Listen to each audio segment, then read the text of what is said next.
Some people claim that the atrocities we commit in our fiction are those inner desires which we cannot commit in our controlled civilization. So they are expressed instead through our art. I don't agree. I believe heaven and hell are one and the same. The soul belongs to heaven and the body to hell.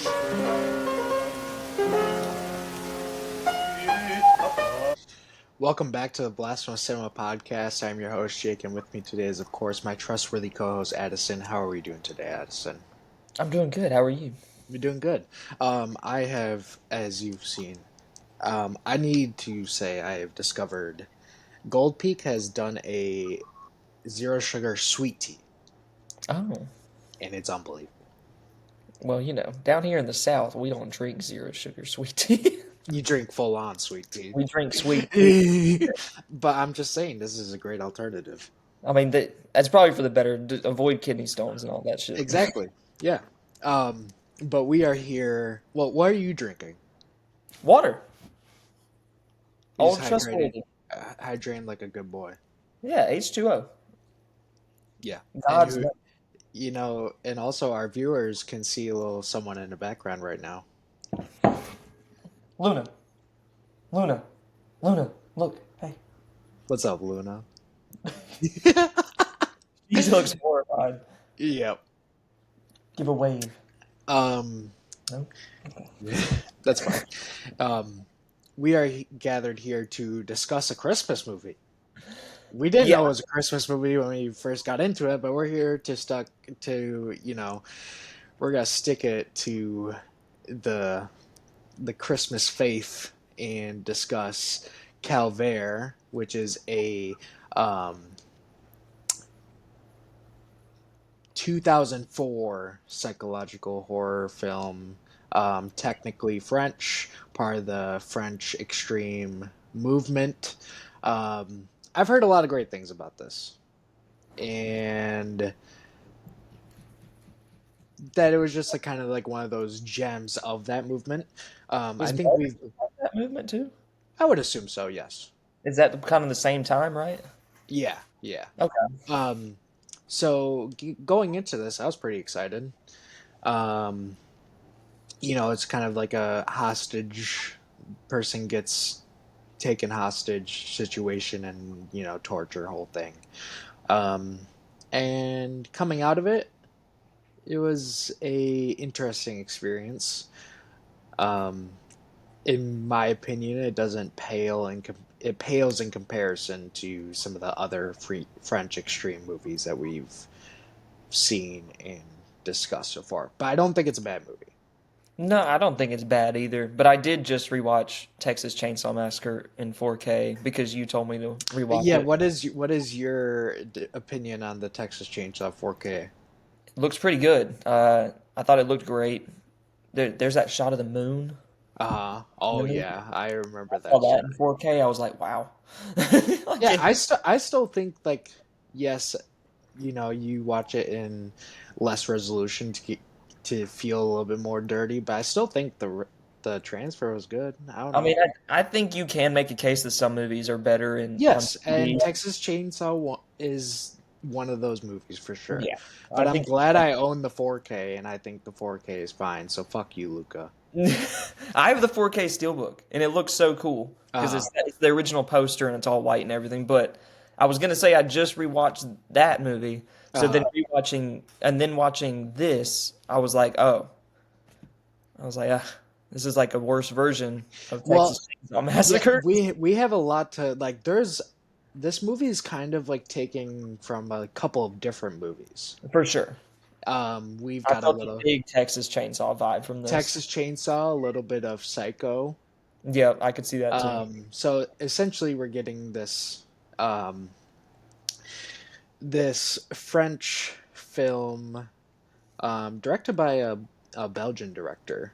I want to make sure I get his name correctly. Fabrice Duels.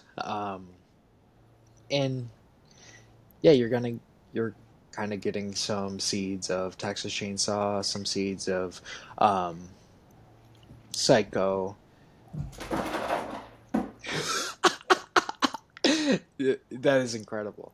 She made it. Um, A part of it so felt a lot like Hard to Be a God too, with how muddy it was. yeah, and it's Such a muddy interesting. movie. It is a muddy movie, and I like that. And I would also there's some instances where I have to talk about the weather in this movie. It looks so cool, and that's probably my favorite part of the movie Uh, is the accidental weather that they got on camera. Because I know they could not plan that fog that happened in like two parts of the this movie, fog towards the is beginning and the end. unreal. And some of those snowy Some of the scenes. best fog I've ever seen in a movie, Yeah, if that's artificial, I'm impressed. which Like I if don't that's think it not, is. Yeah. yeah, I don't think it is either. I think they just got lucky on some of those shooting days. But yeah, it's like atmosphere wise, the movie looks incredible. Yeah. So a few days before Christmas, a traveling entertainer, Mark Stevens, is stuck, basically breaks down, and he's escorted to an inn that hasn't been, well, really isn't in, um, it's not running. But, Yeah, hasn't been running this for guy's some like, hey, we haven't been running this place for a long time, but, it's clean. You can stay here. Um, and so it goes from there. I I would like to preface that our person who takes Mark Stevens hostage, Mr. Bartell, who is played by Jackie Baror. Mhm. Um, I did like how with this version of this villain, he's not necessarily like overtly creepy to begin with. No, you can just see the cracks of his Yes, facade. where I feel like a lot of films that try to do this stuff like are immediately like, all right, this person's super creepy, and I like how he kind of starts off very like seems like a kind guy, and he's just like an old back country road type, like Yeah, in the forest, living on his own type thing. there are signs though. Like from There the are beginning, signs. Yes, there are as soon as signs. you start, especially with the Boris dude, Boris. Yeah, who's looking after his dog Bella, Yeah, looking for Bella. looking for But there's Bella. just moments where he's trying to look for Bella, and then there's Bartel's just like, shut up, like just like stop Yeah, talking. I Like you get a yeah, little hints where you're like, something is definitely something's off here.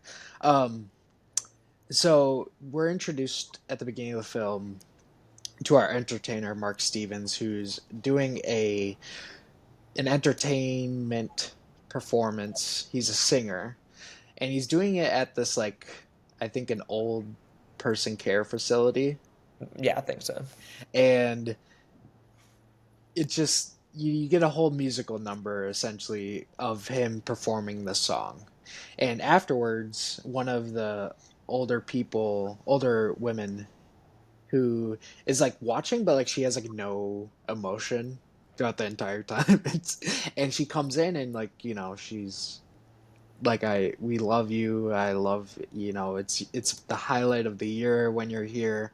And it kind of starts off as a tender moment, and then she's like, I don't know, by the time you come back next year I'm gonna be alive. She hints at that she's not gonna Yeah, be around anymore.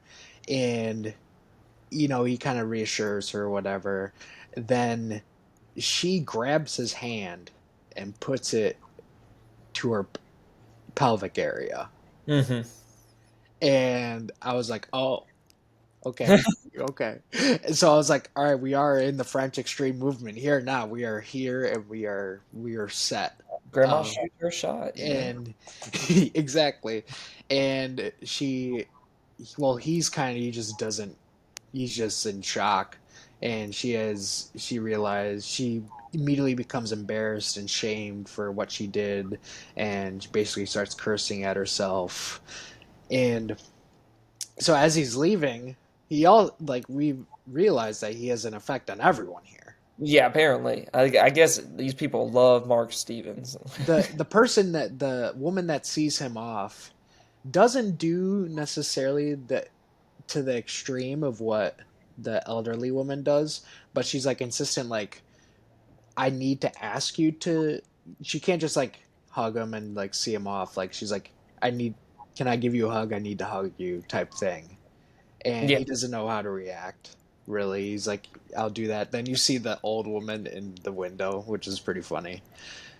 that is the most embarrassed I've ever been for someone in a movie. Probably is him just like trying to get this woman off of him, and then he looks up of him, and it's just the old lady just staring at him, and I'm like, oh my god, This dude! is awful.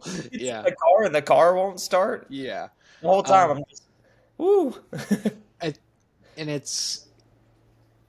it's interesting because some things happen more to go down a certain path thematically, but it's like, to this people they're seen as almost like, for a lack of a better term, like almost their savior. Like, hmm in a way, like when he shows up, everything about their lives is like kind of like he's a pillar in their lives when he shows up. And he's just there for Christmas for one single day. Um, so that like that's like the start of something where I thought this film was really gonna go thematically in a way in terms of how people interact with just entertainers and performers in general. And um, but I think that in the second half kind of dissipates a bit. I do think there's something to be said There about that. is, yeah, Where there it's like is. the performer, everyone feels like a performer belongs to them because their experience with that performer is subjective to them, and they Yes, always think exactly. performers like owe them something Yeah, when they at the feel end of like the day they're not. Like performers are people. exactly. Yeah, they feel like they're obligated to something just because they're immersed in their performance Yeah, and when it's one they're of those not. like I feel like They're actors and celebrities and like actors, pop musicians, all stars. of it. This is, and that's exactly where I was kind of getting at. It was like the, thematically, I think this movie starts off with that in the first half really strongly. Then it kind of just dissipates into your kind of where you'd expect this movie to go. Yeah, it doesn't. I thought it was gonna keep doing something about that kind of culture, I but wish it would have. it gives up on it pretty quickly. Yeah, I wish it would have. Um, so when he turns off this road, my immediate thought was like, damn, the fog and the dim nature of this road is awesome. It's Yeah. just so awesome shots. Um, but this is also where I noticed a certain thing where like continuity issue. Like, so he's like driving down this road before something runs in front of his car, and it's just rainy. When he hmm gets out of the car, there's snow on the ground everywhere. Yep. I was like, guys, no, we can't be doing this right. I think they shot the fog segments before Yeah, winter, yeah, and um, then they shot those segments later. You can yeah, definitely tell stuff was filmed out of order. I mean, yeah, most movies are. yeah, for sure. I was just like, well, that instantly stuck out. That was kind of annoying. But we get introduced to this character who's basically just wandering around trying to find his dog, Yeah. and we don't. That's all we know at that point. But his character turns out to be something else. I mean that dude's entrance into the movie, wild. I would never open a window for someone like Well, that. it's How, funny because like he initially starts at just doing a little crack that keeps on going down and down and down. Yeah, not even that though. The dude has his face pressed on the window like this, like you see his nose getting pushed. yeah, And he's like just staring into the window. It's like I would never roll my window down if someone was doing that. no, yeah, exactly. Driving in Um, mine. yeah. So he takes him to the inn. We already kind of prefaced that this inn hasn't been operational for a while, but the innkeeper's like, "Hey, I'm handy with cars. I can work on your car tomorrow." So in the morning, he's treated to breakfast, and I love. Well, he wakes up to the innkeeper dragging his towing his car, his van, to the inn, and which immediately is like kind of something like, oh, that's awesome. The fact that this person just did this for me. Oh, that's so nice of you. Exactly. Um, so he goes out and they discuss it a bit, and He's like, I kind of want to get a mechanic. You don't have to do this, but he's insistent on it. But then he also realizes, like, oh, you're a performer. I'm a performer too. I used to be a comedian. Red And there's flag. there's this all like immediate like weirdness to these conversations, um, but then he also like Bartel is like insistent on this obligation that like that we're both performers. We immediately have to have like a certain like step in Like, our like kingship here. yeah, they immediately are like, we're kin. Like, we have a kinship, and none of these other people are like us because we're performers. It's like, what's going on here? Yeah. Um, so Bartel gets in, calls up the mechanic, can't come today, whatever. He gets him some breakfast. I love the shot of him at breakfast and like the blocking of everything. I thought the Mhm. shot of him at breakfast was great. There's a lot of good Um, cinematography in this movie when it's not just sitting handheld. Because there's a lot yeah, of handheld stuff, but there's a lot yes, of good, just like good shots. I agree totally. Um, and I was like saying very much that this at this point like there is the red flags, but like I do like that he isn't as insanely creepy as other villains in these types of movies. Yeah, you got your red flags and your little inklings okay, something ain't right, but he's not overtly creepy and disturbing right away. um You can tell you can tell he's yeah, holding something back. Like, absolutely. there's little moments where, like, he's by himself or when Mark walks off where he's, like, I guess, like, shaking. Like, it looks like he has, like, a shiver or something. You know what I'm talking about? Maybe I didn't notice it. Well, it's definitely shown like right before he snaps like fully, but there's like moments where he's just standing off to the side or something where he just kind of like Like is, shaking a little bit and he's just yeah, like his head is moving. okay, yeah. Like it's so subtle, but it's like you can tell it's like okay, he's holding something back, and then finally before he completely snaps, it's like okay, I do think this is a very good performance too out of this actor. yeah, I think he's good. Yeah, I think both actors are basically the two main performances are very good. Yeah, Um, so Mark Stevens is like, hey, while you work on my truck, on my van, I'm gonna go take a walk. And this is when um, Mr. Bartel decides to use a crowbar to break into his van. And he start going through his shit. And it's at this point where he's like, rummaging through stuff. He finds the envelope that of his payment that he received from the elderly care facility, and the woman put in some nice Polaroids for him. I was immediately like, nice Polaroids, my boy. That was money and Polaroids, and that was it. yeah. Which I mean, it didn't even look like it was that much money. No. Um yeah, Polaroids are like essentially selfies of her showing off her breasts to him. Yeah, nudie And photos. yeah. And of And course, the guy Bartel immediately pockets them. yeah. Yeah. He's like, I'll just take these. He leaves the Exactly. money, which is the even funnier part. Hmm. Um, before he goes on his walk, he tells them, "Hey, don't go to the village." And he's Yeah, like, "Oh, what's up with the village?" another He's like, major "Just," red and flag. and also too, like he immediately becomes like super emotionally upset. He's like, Hmm.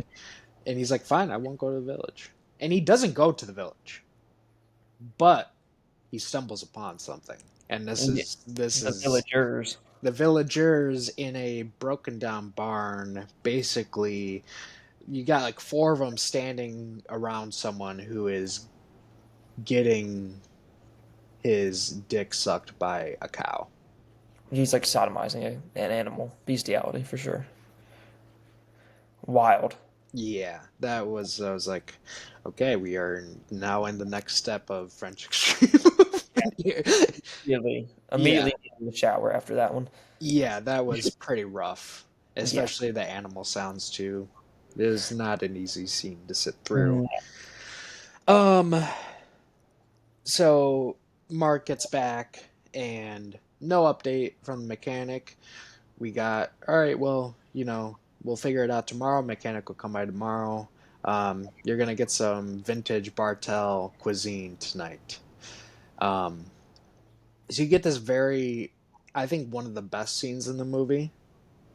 easily by far, in my opinion, Yeah. um, of him eating dinner, and it's pretty like kind of a little bit awkward at first. Then Bartel decides to, kind of recall his days as a comedian and like tells like a joke, and he reveals that his wife left him. Um, and he's basically like, I don't have, I can't tell these jokes as effectively as before because I don't have my enthusiasm, and my all my enthusiasm was because of my wife Gloria. Hmm. Um, and so Mark kind of finishes up his meal, and he's like, I'm gonna go to bed, and he's like, I told you a joke. You have to sing for me, essentially. Yeah, like performer to performer, I did my bit. Now you have to do You have your to bit. do yours.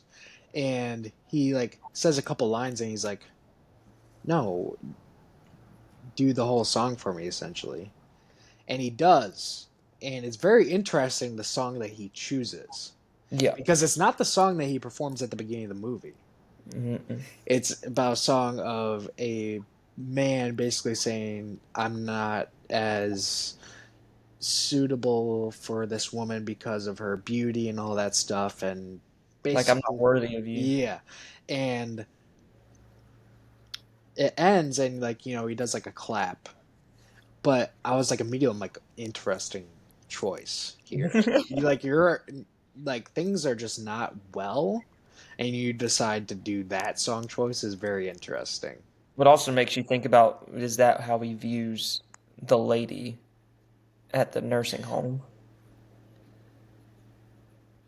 Like I thought about if that's why he didn't want to settle down with her, other than the fact that he's pursuing, his career. But is it because Okay, does he look at himself in that kind of that's light an too? interesting thing. I didn't necessarily consider that. I almost like considered it strictly that he was just picking this song to kind of like pick at Bartel, See, I don't know if I saw it as him picking at Bartel. I kind of saw it more as him, I guess, thinking cathartic. about the woman.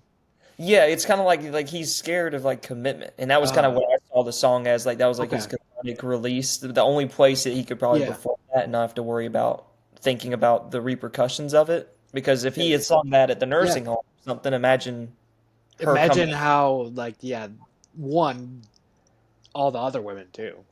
Yeah, because you saw how they reacted just to that one song where it was just talking about the giving your days of the week together and then sharing 15 days. Like it's like, so what is, if he sung something like that? So I just kind of saw it as like a release That's a for him. great read. Yeah, that's a great And then reading of it. Bartel, I think he released it for himself, but I think Bartel took it as As a a dig. slight, yeah. Yes, yes. Um, so in his demeanor, he says, good night to you, type thing. And it was at this point where I was like, it's this movie's like a nice examination of how people attach themselves to performers, artists, musicians, all that stuff, and the feeling of the obligation that just because either that you share the kingship or that you immerse yourself in their art that you deserve something from them when in fact you don't. These are just people. Hmm. Um, It's like the inside Llewyn Davis thing. yeah. Like when he's in the apartment and they ask him to sing the song or whatever, and he's like, "This is my job. Like this is what I do. Yeah, I'm not a party trick." exactly. Um, so Mark makes sure he says, he's like, "You're gonna wake me up tomorrow morning, correct?" And he's like, "Yeah."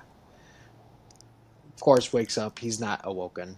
Um, and there's like, he can't find Bartel outside, and he looks in his van, and the battery's not in there.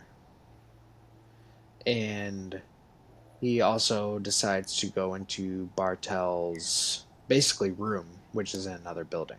Like a shed workshop kind Yeah. of area.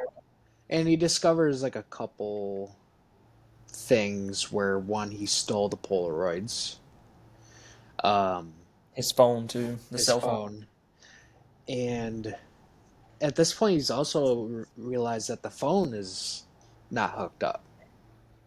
Yeah, the landline. The landline's not hooked up. So there's just a lot lot of red flags going off for Because that was the landline he had spoken on at the beginning of the movie, and of course when you you realize realize that he's not talking to he was anyone at never all. talking to anybody the whole time, which is another wild thing. And then, of course, Bartell finds him in the shed. Yep. And they go outside, and basically Bartel's like, "You looking for this?" He holds up his battery. And let me know what you think of. So when he hits Mark with the battery, Yeah, what are your opinions on like the edit that they do for it? the hard cut. Because like Uh, I was almost like confused that like, oh, that was like a swing and a hit, and I was yeah, like, it's the same hard cut they did with the van when the thing ran across the road and then he slammed on the brakes and like because it literally it cuts out continuity like you said, and then yeah, they put in the sound yeah, just abruptly with the hard cut, and which is a French new wave thing, which yeah, I guess they're putting it into the French extreme wave. I mean, that's just a French thing in general to remind people that you're watching a movie. uh, Because, you know, the basic Hollywood rules, you're never supposed to let people know they're watching a movie. And the whole point of the French New Wave and all this stuff was they're like, we want to let people know they're watching a movie. yeah, And so I feel like that's exactly what it was. I don't know yeah. if it was specifically supposed to be a callback to that kind of editing It, style or if it was just a director choice, but I thought it I was did interesting. okay. Like initially, I was like, I didn't know necessarily how to feel about that edit because like I was basically it like confused my brain in terms of what literally just transpired. Yeah, and I think that was intentional. Okay, Like I yeah. think that was the goal. I think it was supposed to I think it's supposed to throw you off your equilibrium a little bit and kind of wake you up and it's like, "Oh, okay, we're here now." Um, Cuz his but face is all bloody too. Like it looks like yes, he got hit multiple times, but you only exactly. see the Yes, impact of him hitting the ground. yes, exactly. So I'm glad that you had your own opinion on it and were able to kind of get a little your perspective on it. Good shot of the So van lighting on fire. yeah, dude, I loved the shot of him in the snow. Also, like another thing where like when he was walking back from his walk, there's a shot where there's a lot like you see a creek and there's a lot of snow on the ground, and then you see him and he's walking up a hill and there's no snow. Mhm. More continuity stuff. Yeah. Um I do but I love the shot of the van because I no, wonder dude, I totally did it love it.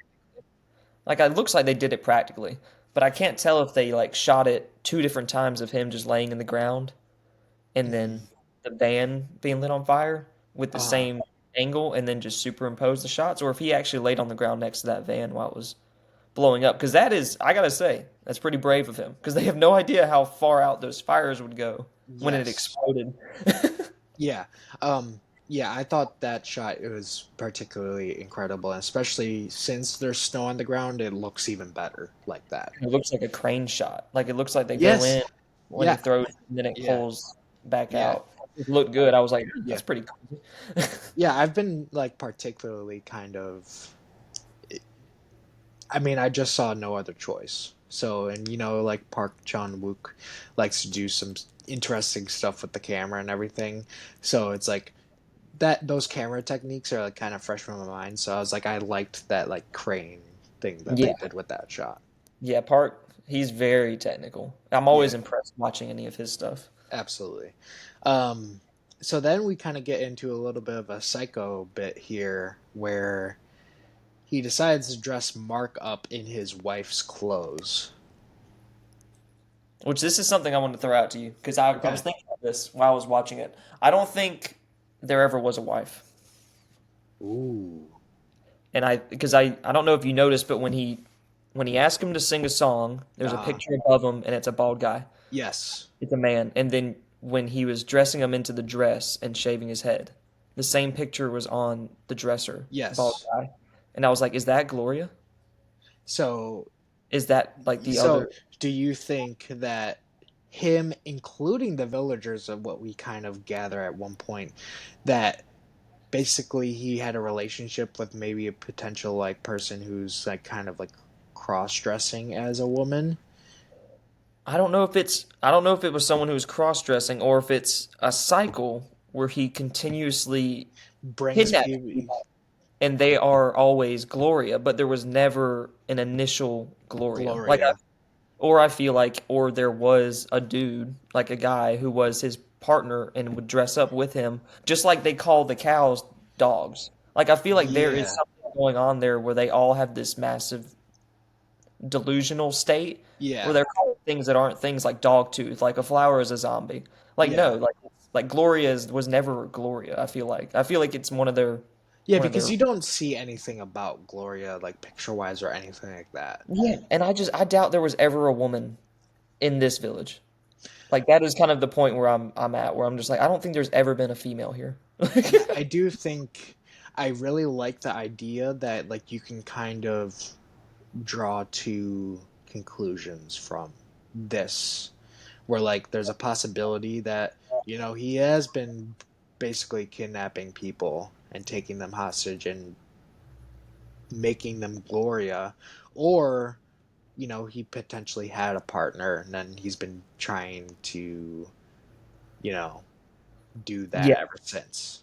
Like there's really no way of telling, which is interesting, but I just think it's odd that like he had all the books in the shed, and I feel like those are probably photo albums from Yeah, each individual one. And then I'm kind of thinking like, why did he sit there when he captured him and dressed him up? Did he immediately start shaving his head? And he was like, I hate doing this, but I hate making you ugly, but I always have to do this. It's like, so how many times have you have they shaved? done this? Yeah, Yeah, how many times have you shaved someone's head like this? yeah, It's very. just something I was just thinking about where I was like, I don't know if there's ever been a Gloria. I could be wrong, but No, I don't. I do think you're correct in that. Where like we've probably may have never had a Gloria, but mm, two different ways you can take the rest of it.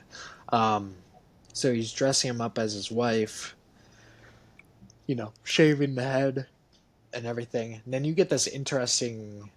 He's tied up in the bed, and basically Bartel like goes to the mirror in like a nightgown essentially, and takes off the nightgown. This is one of the creepiest scenes in the entire movie. I just felt so uneasy during this part. He takes off the nightgown. Thankfully, he's not naked. Um, but he still gets into bed with Mark and is laying with him, treating him like his wife. yeah, and you just hear Mark Uh, just crying. It's like this is horrible. yeah, that is horrifying, and it's like these parts where, yeah, it's definitely a part of like this French extreme movement, but um, that's a particularly effective, but it doesn't go the extra mile. Yeah, it's not as bad as the bestiality scene. Yeah. Um, so it was at this point too where it's like we're starting to get to Christmas, and the people are celebrating. Bartel's celebrating Christmas. I was like, what a perfect Christmas movie. Yeah, I'm sitting on a blanket watching this movie. This is peak Christmas living right a now. Christmas movie for sickos. Yeah.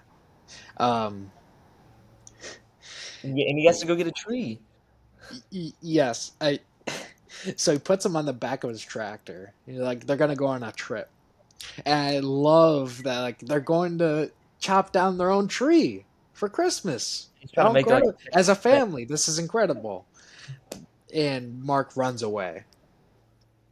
and I just And, love his immediate reaction. It's just like you bitch. Like, you see- I was like, um, that's where we are right now.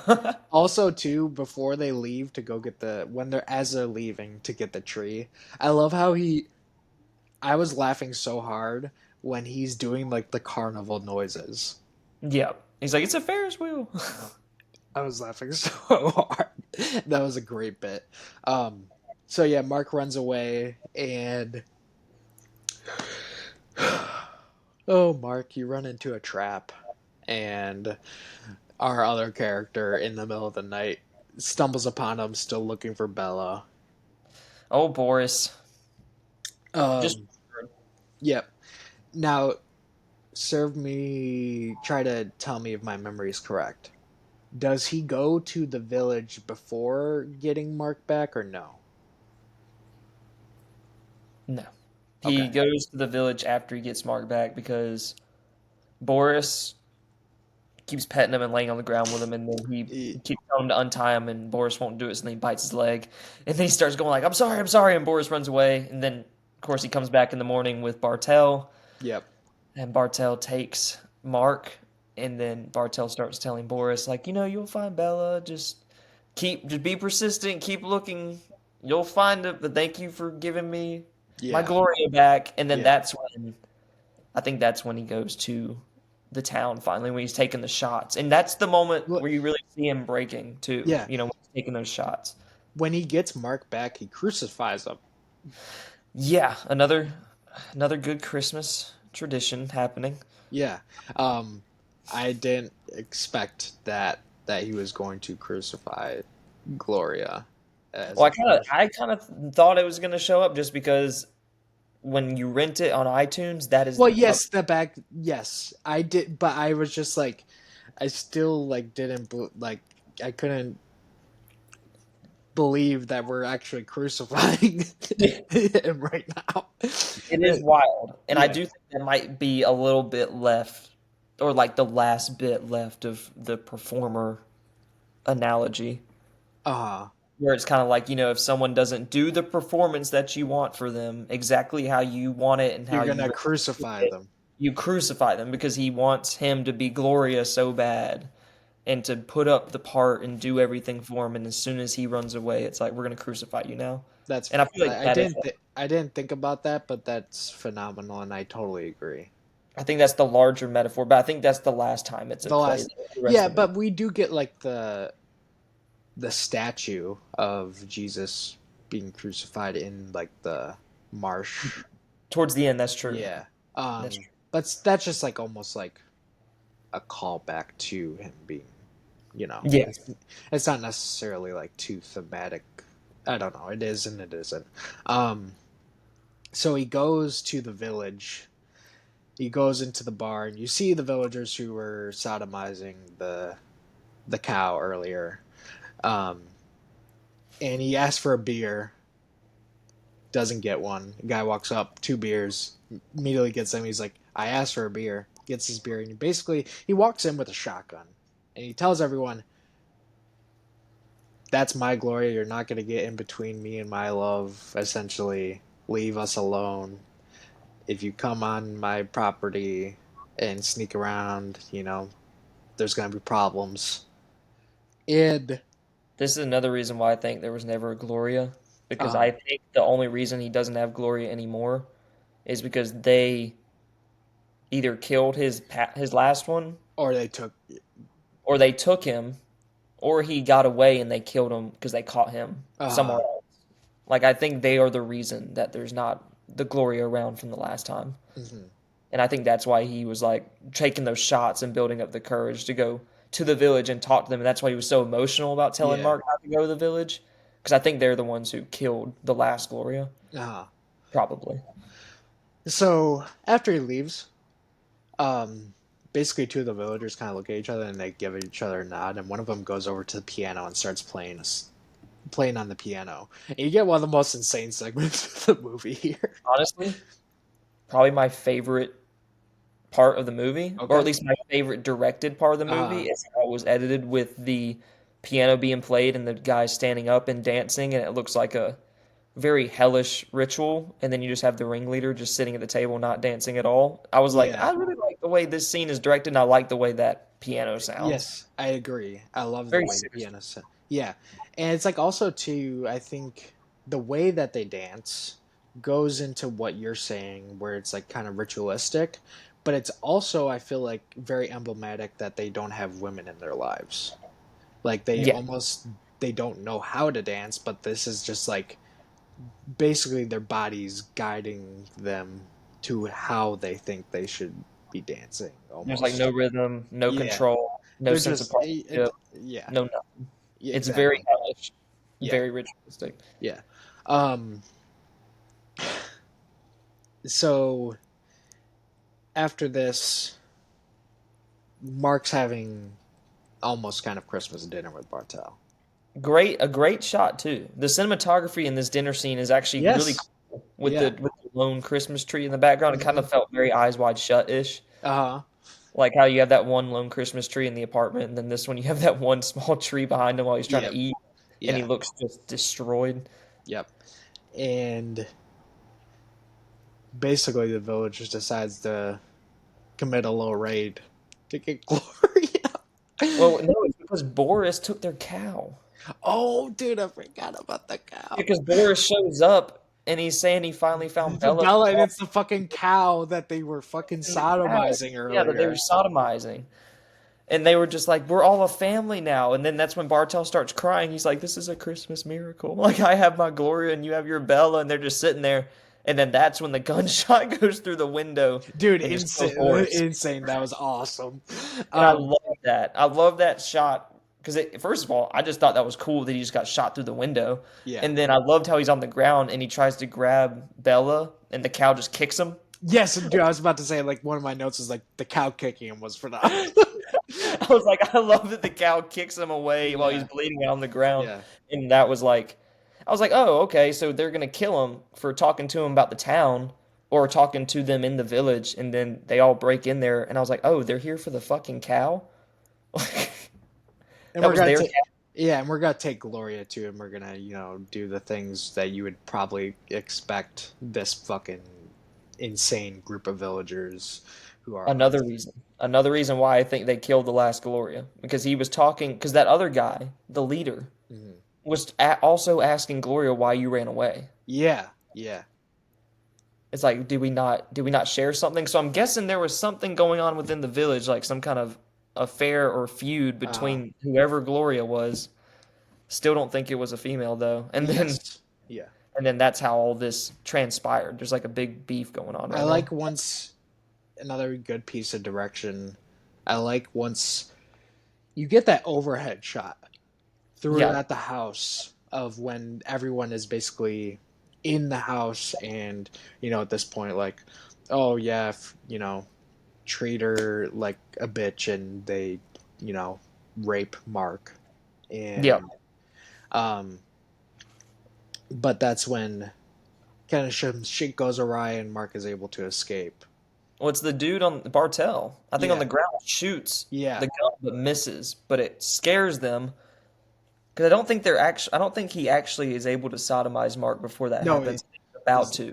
Yes. And then Mark is able to get away because he shoots.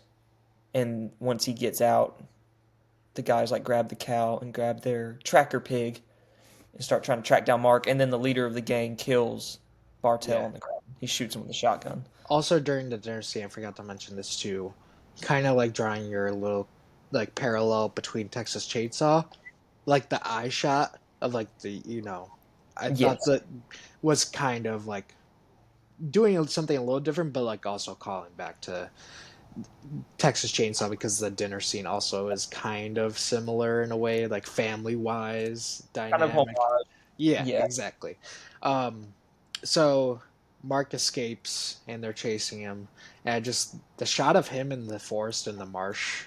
There's some particular shots that are just unbelievable. I love the They way look they direct incredible. those scenes. Yeah. Like the first time he gets away when he runs, I love the way it's shot. Like Yeah. how the sound is all pulled out and you Mhm. just hear his breathing Yeah, the camera the way it moves through the forest, and then it kind of does the same thing here when he gets away this time too. Except for now everything's getting yes. snowy and he actually gets away sort of. So the ring. I don't know why I was almost said ringleader, but the leader of the group, basically, kind of catches up to Mark, but then he steps into part of the marsh where it's essentially like almost like quicksand. Yeah. And you get this awesome part. Awesome, where Mark sits down in front of him and watches him sink. Mm-hmm. And basically is telling him, like, he's asking him to say that I love you, and he does. Yep. And Because he's asking if Gloria, like, did you ever love me or do you love me? All this. awesome scene. And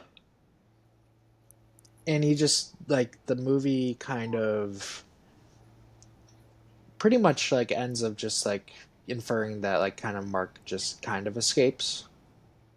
Yeah, I mean, I'm assuming he got away, but I mean, this Yeah. is one of those situations where it's like, even if you get away, how do you recover from something like that? Like, is there even a silver lining to getting away if you just went through all that? Yeah. Did you watch through all of the credits? Yeah, I mean, it was a lot of just like D- Did you? farm So people. at the very end, there's like a pig squeal slash wail Hmm. before it ends. And I was like, that's a nice little tidbit to add in.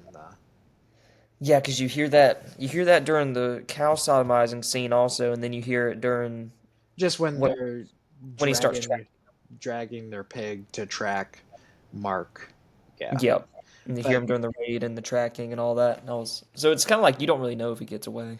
yeah, I did. Yeah, and I was like, all right, adding the little pig squeal slash wail at the very end of the credits before it basically is like, all right, your movie's done completely. I thought that was awesome. Um, so overall, Calvaire, known as the ordeal, there's definitely some stuff about it that I like.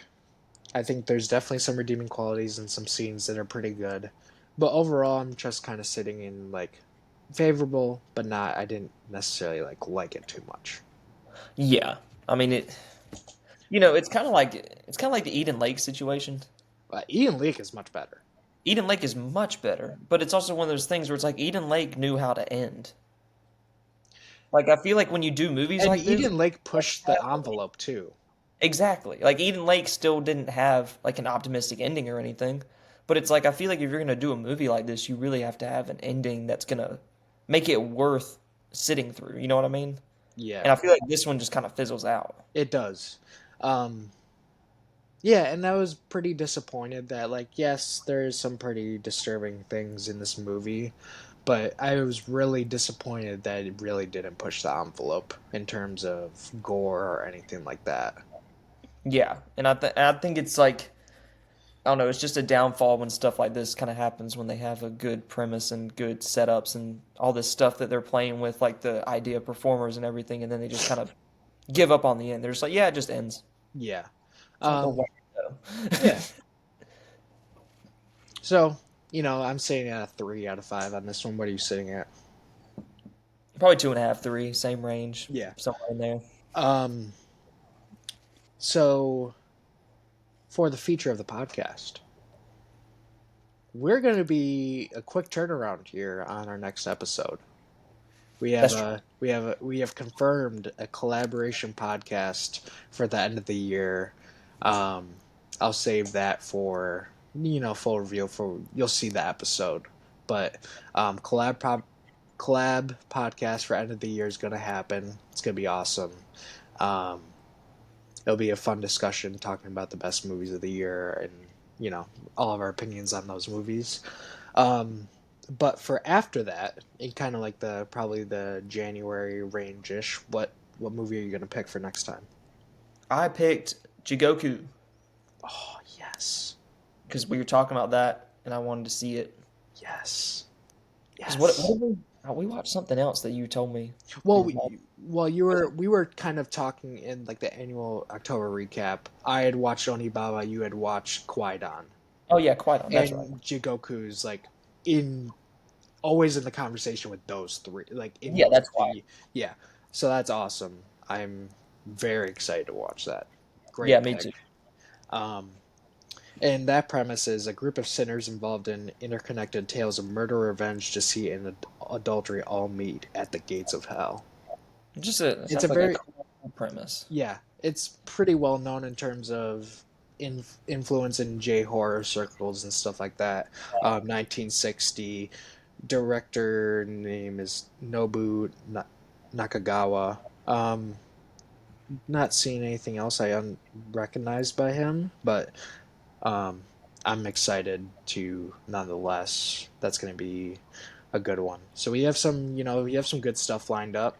Um, 25 end of the year recap. yeah, and you know we ended up covering a Christmas movie that we didn't expect to be a Christmas movie. Yeah, kind of funny that it worked out that way. Yeah. Um, you got? Is there any Christmas movies horror wise that you watch every year? Oh, horror wise, I don't know. Does Eyes Wide Shut count? I don't know.